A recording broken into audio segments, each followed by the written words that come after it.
নমস্কাৰ মোৰ চেনেললৈ আপোনালোক সকলোকে স্বাগতম জনাইছোঁ। মই আজি মোৰ সোণালী কুকুৰাখিনি মানে সোণালী মুৰ্গীখিনি দেখুৱাবলৈ ওলাইছোঁ। এয়া চাওক, এইখিনি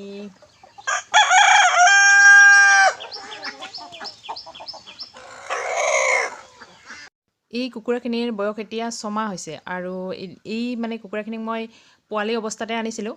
10টা আনিছিলোঁ আৰু 10টাৰে মানে 7টা মতা কুকুৰা আৰু 3জনী মাইকী কুকুৰা হৈছে, মানে মতা কুকুৰা বেছি হৈছে। আৰু এতিয়া এইখিনি ডাঙৰ হ'ল, ইহঁতে মানে মাইকীখিনিয়ে কণী পাৰিবলৈ ধৰিলে। এই কুকুৰখিনি আচলতে মই ব্যৱসায় ভিত্তিক কৰা নাছিলোঁ আৰু সেইকাৰণে ইহঁতৰ যতন তেনেকৈ লৈছিলোঁ। মানে ঘৰত যিবিলাক কুকুৰা আছিলে, মানে লোকেল কুকুৰা আমি ঘৰত যিবিলাক পোহোঁ, সেই লোকেল কুকুৰাবিলাকৰ নিচিনাকৈ থাকিল। ইহঁতে মানে চাৰিওফালে ঘূৰি থাকে আৰু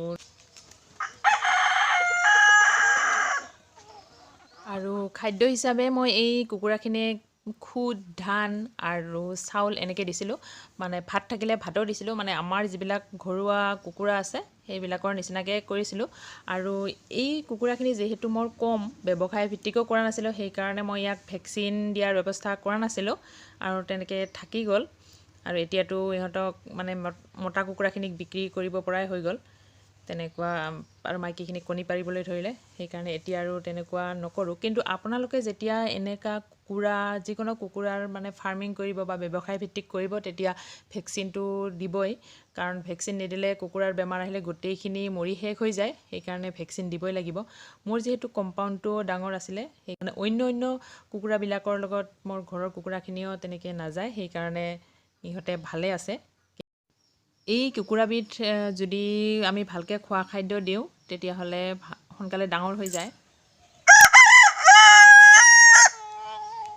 আৰু সেইটো কাৰণতে এই কুকুৰাবিধৰ ব্যৱসায় ভিত্তিক কৰিবলৈ সুবিধা হয়, যিহেতু সোনকালে ডাঙৰ হৈ যায়।